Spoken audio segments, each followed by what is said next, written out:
Okay, I'm going to go through some counting problems from sections 9.3 to 9.5. These are going to help us, using the principles that we learned in the early sections of chapter 9 to count some things, as well as a little bit of recursive counting. So in problem number 25 in section 9.3, they ask us to consider bit strings. So these are sequences of zeros and ones, and we want to count the number of strings of certain lengths that do not have 111 appearing in the string at any point.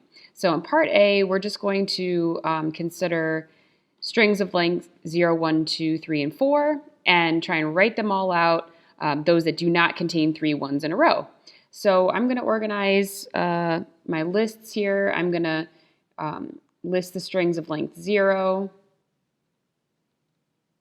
then length 1, 2, 3, and 4.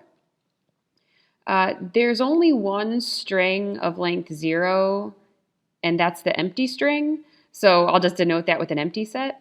And for length 1, I have the possibility of 0 or 1. Those are both strings of length 1, and they don't contain the pattern 1, 1, 1, of course. In 2, I've got 0, 0, 0, 1, 1, 0, and 1, 1, none of which contain 1, 1, 1. And let me move on to the lengths 3 and 4.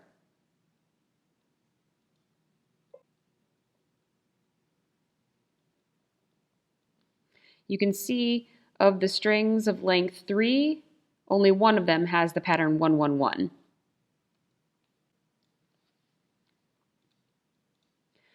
Okay, and for each n from 0 on up, I want to let dn denote the number of strings that follow this pattern.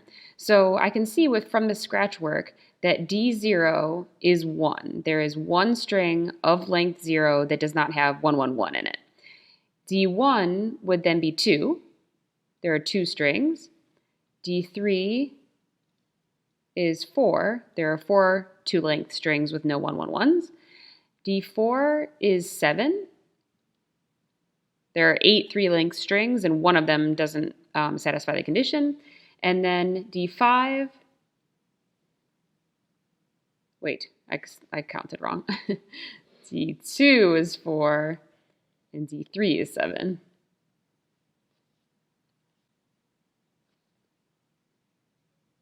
Okay, and d4 is, well, I've got 16 total here. 3 of them were crossed off, so that's 13. And what I want to do for part C is, so that was part D that part B that I just wrote out here. For part C, I want to notice a pattern in how I can construct dn from dn minus 1, so or previous dn's. So that is, I want to count the number of strings of length n that do not have any 1, 1, 1s in them by referring back to strings of smaller length. And so let me just look at d4 because I can get a sense for how that recursion is going to go. If you look at all of the strings that start with 0, all the strings of length 4 that start with 0, you can see there are exactly as many of those that aren't crossed off as there are strings of length 3, right? And the logic here is if you start your string with 0, you can put any 3-length string that doesn't have a 1, 1, 1 in it, and that will construct a valid string of length 4 that doesn't have any 1, 1, 1s. Since you're starting with a 0, you don't have to be careful about the 3 other numbers that you add because you'll never form a 1, 1, 1 starting with 0 and adding onto it a 3-length string that doesn't have a 1, 1, 1. So this amount right here happens to be D3, right? And then I can move on to some of these other ways to start a string of length 4. If I start a string of length 4 with the characters 1, 0, then similarly I can finish out the last 2 entries just as I want, and I'm, again, not afraid to create a 1, 1, 1 because I have this buffer of 0 sitting right there. Well, that and the fact that with only 2 more characters, I couldn't possibly add a 1, 1, 1. But anyway, if I start my string of length 4 with a 1 and then a 0, there are 4 ways that I can complete it out. and that happens to be exactly D2 many. That's exactly the number of two-length strings that satisfy the condition. Okay, and then what I'm left with right here is strings that I've started with a 1, 1, which is a little bit dangerous because I don't want to make a string of length 4 that has a 1, 1, 1. So if I start out with a 1, 1, I better also have a 0 immediately following. So these are all the 4-length strings that start with 1, 1, 0. Well, how many are there? I can just finish out the last character, and that is exactly D1, strings of length 1. So in this way, I see that D4 happens to be D3 plus D2 plus D1, right?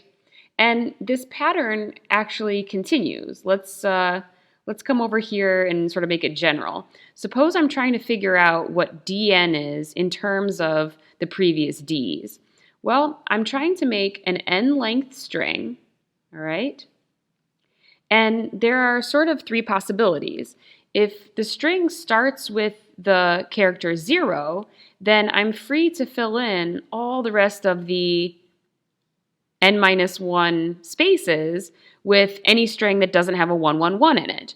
And that's precisely Dn-1 many. So to create an n-length string, I at least can create those that start with a 0, and they're Dn-1 many. Okay, but then there are 2 other possibilities with how I could form an n-length string. What if I start with the character 1 and then follow it with a 0? That 0 acts like a buffer, and I would then be allowed to fill in the n-2 many places that are left with any string that doesn't have a 1, 1, 1 in it. And that's precisely Dn-2 many possibilities there. And then lastly, the way I can construct a string of length n is to start it with a 1 and a 1, and that feels dangerous, so I put a 0 there to make sure that it satisfies the condition, and then I have n-3 many spaces left to fill in, and I don't want to have any 1, 1, 1s in those n-3 spaces, so I put Dn-3 many possibilities there. And that's it. I mean, Dn has to either start with 0 or 1, and these are all the ways that an n-length string could start with 0, and these are all the ways that an n-length string could start with 1. It either starts with a 1, 0 or it starts with a 1, 1.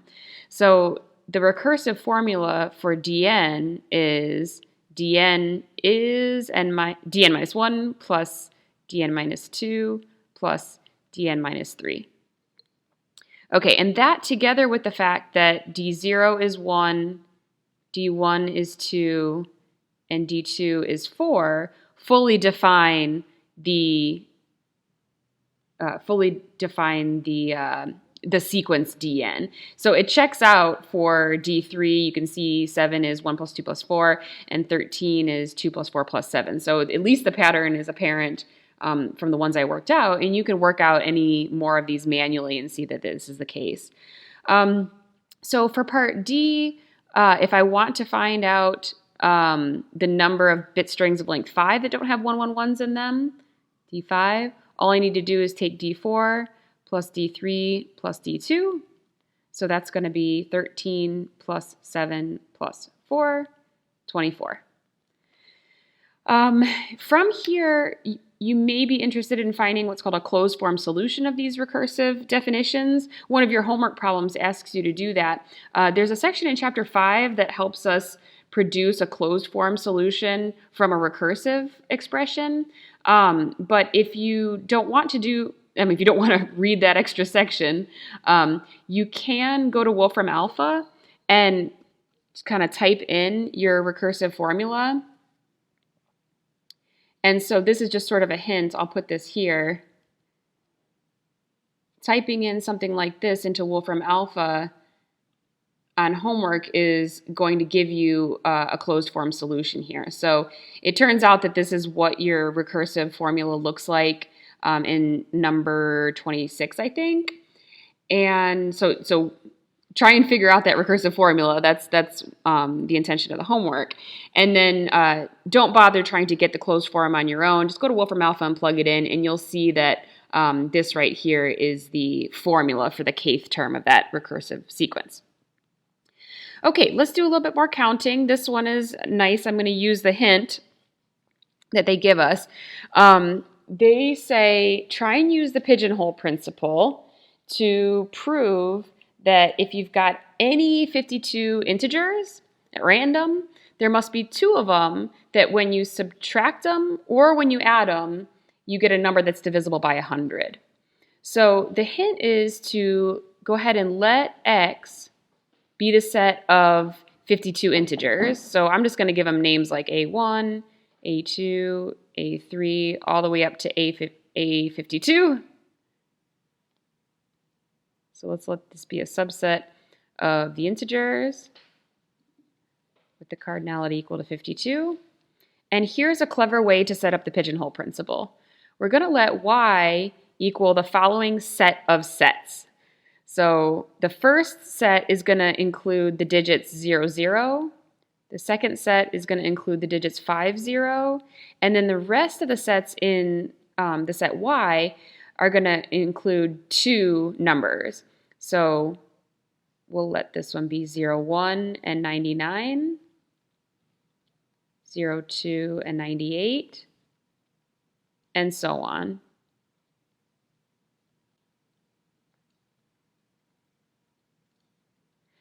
Okay, I'm going to make an observation about the set y. I know y is a little bit awkward, but once we see the function that we're going to apply the pigeonhole principle to, you'll see why it's constructed this way. How many elements does y have in it? And remember, the elements of y are these sets, all right? Here's the first one, here's the second one, here's the third one, fourth one, fifth one, and so on. Well, I can see that there are 49 of them right here because it goes 1, 2, 3, 4, all the way up to 49. And then there's two more, so there's 51 elements in y total, whereas there's 52 elements in x, right? So now we define our function with domain x and codomain y, and we define it like this. F of x is going to be the last two digits of the number x. Remember, x is an integer. So look at the last two digits. X might be really big. If the last two digits are 98, then f of x is this set right here. If the last two digits are 0, 0, or maybe x is the number 0, then f of x is this set right here. So let me write out some examples so you get a feel for the function.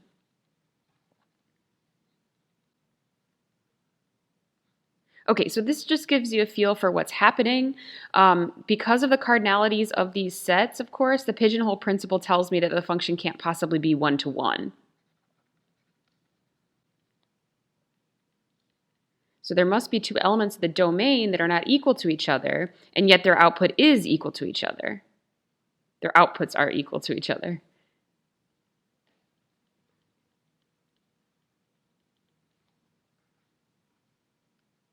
So let me think about what the heck this means. It kind of splits into cases because the elements in y sort of look a little different. If, for example, fx and fy, which are the same thing, happen to be this set or happen to be this set right here, then what we're saying is both x and y as numbers end in the same thing. They end in 0, 0, or they end in 5, 0. So what happens when you subtract x and y? Well, x minus y then is going to end in 0, 0, because if both of them end in 0, 0, when you subtract, you're going to have them ending in 0, 0. If they both end in 5, 0, then when you subtract them, they're going to end in 0, 0, right? But a number ending in 0, 0 means that 100 divides it. So we have what we want. Now, case 2 is if the common function value fx, fy is one of these other sets, right?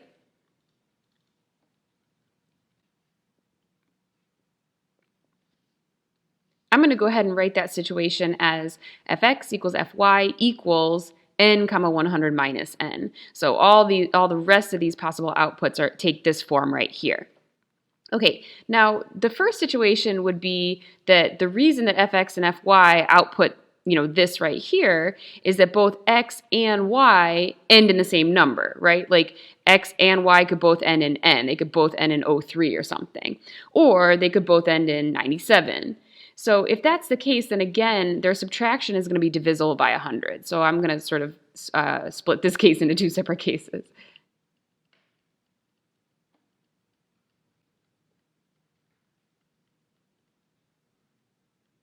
Okay, so again, like fx and fy being, both being n 100 minus n, one possibility is that's because x and y both end in n, or x and y both end in 100 minus n.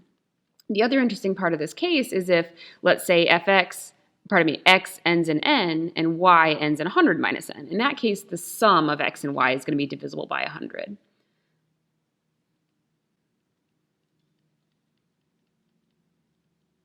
Okay, in this case, for example, if x ends in n and y ends in 100 minus n, then their sum is going to end in 0, 0, in which case the number x plus y is divisible by 100. So just imagine that, in one of these cases up here, if the last two digits of x are 48 and the last two digits of y is 52, then when you add them together, they're going to end in 0, 0. And I put without loss of generality here because it very well could have been the case that x ends in 100 minus n, and y ends in n, but you get the exact same conclusion. Okay, so there's just a clever application of the pigeonhole principle. Now on to number 26 in section 9.5. I just want to do a bunch of counting involving functions.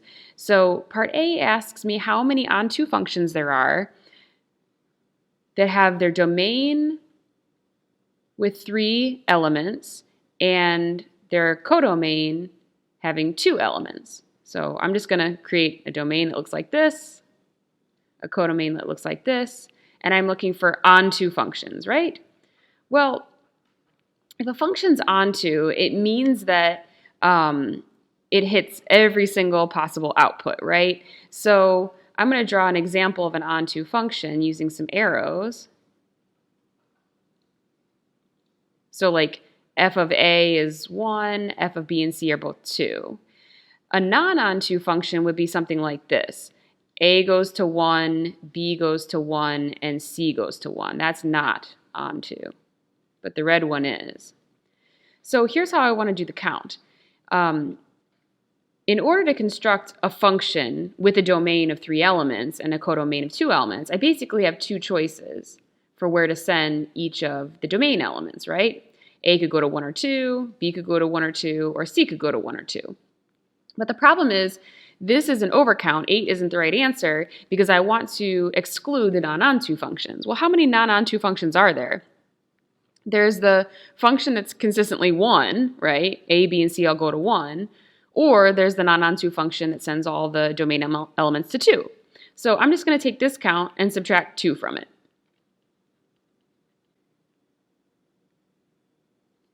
Okay, now how many onto functions are there from a set with 3 elements to a set with 5 elements? How many functions map these 3 elements onto 5 elements? 0. There are no such onto functions. All right, how many onto functions from 3 to 3?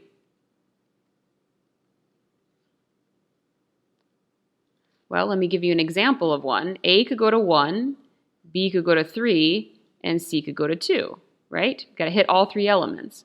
Well, I'm going to do the count like this. I've got 3 choices for where I'm going to send A, and since I want to send B to another element, I've only got 2 choices left, and that forces C to be the third and final element of the codomain. So there are 6 onto functions from ABC to 1, 2, 3. 4 elements onto 2 elements.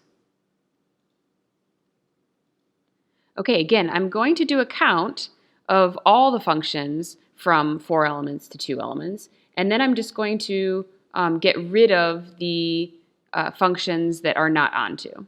So let me think about it like this.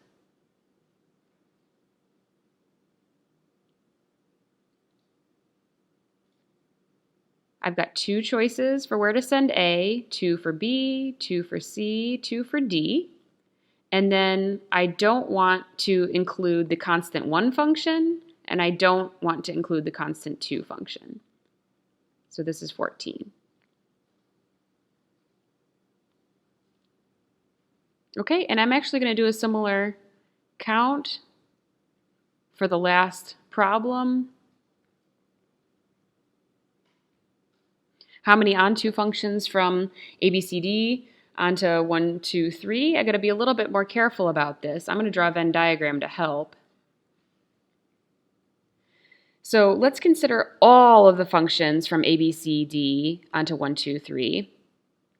And then I'm going to identify those that have no 1 in the range. Those would not be onto functions, right? Any function that doesn't have 1 in the range is not onto the set 1, 2, 3. And then some other functions don't have the number 2 in the range. Those are no good as well. And finally, I want to identify those functions that do not have 3 in the range. Now, there's nothing in the center right here, right? There's no functions that don't have 1, 2, and 3 in the range, because what are they going to have in the range, you know? But there are some functions that are in these other little intersection parts. So there's a function from ABCD into 1, 2, 3 that has no 1s and has no 2s as well. Namely, that's the 3, 3, 3 function. Like A goes to 3, B goes to 3, C goes to 3, D goes to 3. And then in this segment right here, there's exactly one function that has no 2s and 3s. That's the 1, 1, 1, 1 function. Again, A goes to 1, B goes to 1, C goes to 1, D goes to 1. And finally, there's the constant 2 function that has no 1s and no 3s. So this Venn diagram helps me with my count. So I start with the rough count. This is the total number of functions from 4 into 3. That's going to be 3 choices for A, 3 choices for B, 3 choices for C, 3 choices for D. Then I'm going to subtract off those that have no 1s. Okay, so let's think about that. If a function from 4 elements, A, B, C, and D, has no 1s, then you're only choosing between 2s and 3s as the outputs. So you have 2 choices for A, 2 choices for B, 2 choices for C, and 2 choices for D. And then similarly, the functions that have no 2s, you're going to get the same count, 2 times 2 times 2 times 2, and no 3s as well.